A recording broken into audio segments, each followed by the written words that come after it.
All right, so here's the 5-second story of how I used to meal plan. I never had a plan for what we were going to eat. I went to the grocery store 4 or 5 times a week and spent way too much money every time and was constantly overwhelmed by the question of what should we have for dinner. It's actually amazing how accustomed I had become to being overwhelmed and stressed out about my food and the meals that we were eating. It was just something that I'd kind of gotten used to. I had sort of gotten used to making decisions on the fly. And even though I like to have other areas of my life planned out and organized, I didn't really realize that there was a better way when it came to our food. So what changed? I'm guessing you guessed this already. I started meal planning. So today I want to give you some practical steps for how you can get started meal planning too if you're feeling that same sense of stress and overwhelm when it comes to the meals that you are eating. Step 1, gather your recipes.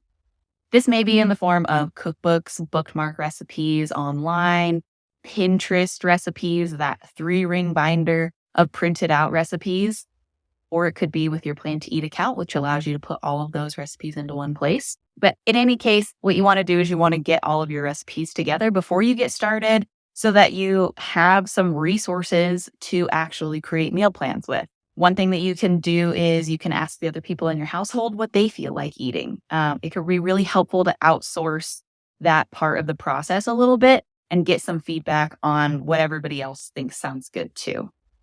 Step 2, create a meal plan with your recipes. Everyone is going to have a different system for planning.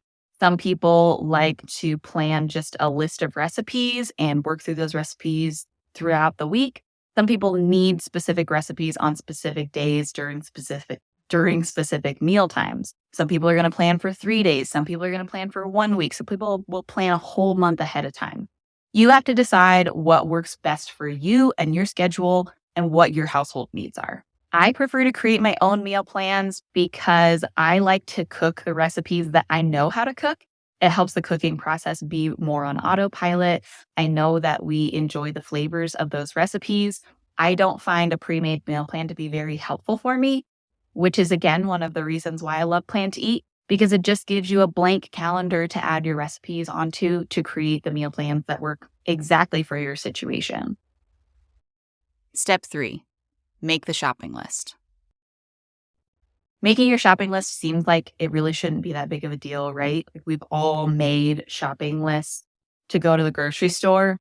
But how often have you made a shopping list that was actually perfect and actually included all of the things that you needed?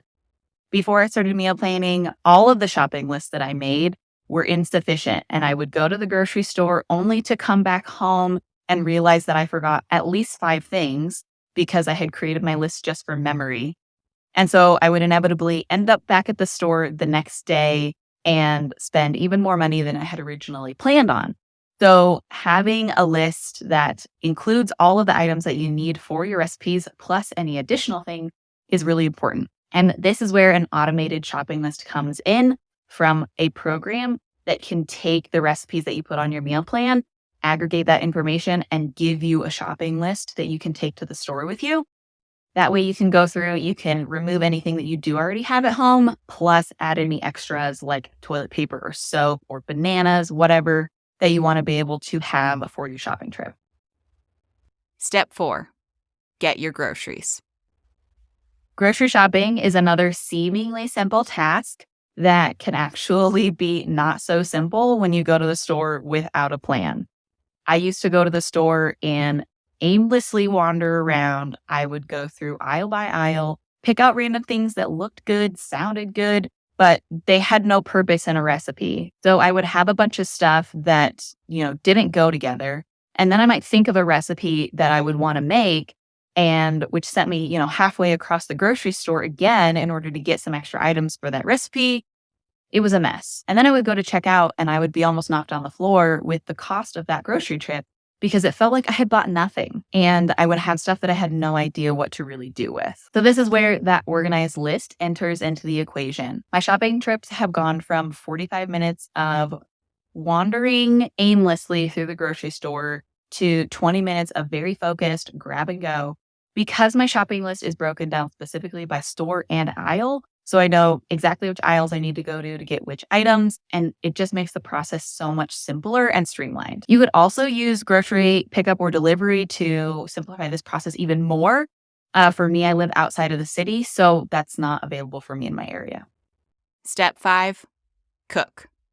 The best part of meal planning is pulling out a recipe from your plan and just immediately getting to cook without the stress of what are we going to eat beforehand. Even if cooking is not your favorite thing to do, it makes the process so much simpler and so much easier if you start with a plan beforehand. So, are you feeling ready to meal plan yet? Meal planning may not be something that comes easy to you, but the reality is that once you start doing it, you'll start seeing the positives that it brings into your life. You're going to feel less stressed about food on a daily basis. You're probably going to start saving money at the grocery store because the things you're buying actually go with recipes and it's not just a random cart full of stuff. You're also not going to be wasting as much time figuring out what it is that you want to eat, maybe making multiple trips to the grocery store. You're also going to notice that you're wasting a lot less food because the things that you're buying have a purpose and they're actually going to get used in recipes. If you're interested in giving meal planning a try, or maybe you're already a meal planner and you want to level up your planning skills with a digital system, you can try Plan to Eat Free for 14 days. There's a link in the description. And if you have any questions, you can always email us at help@planteat.com.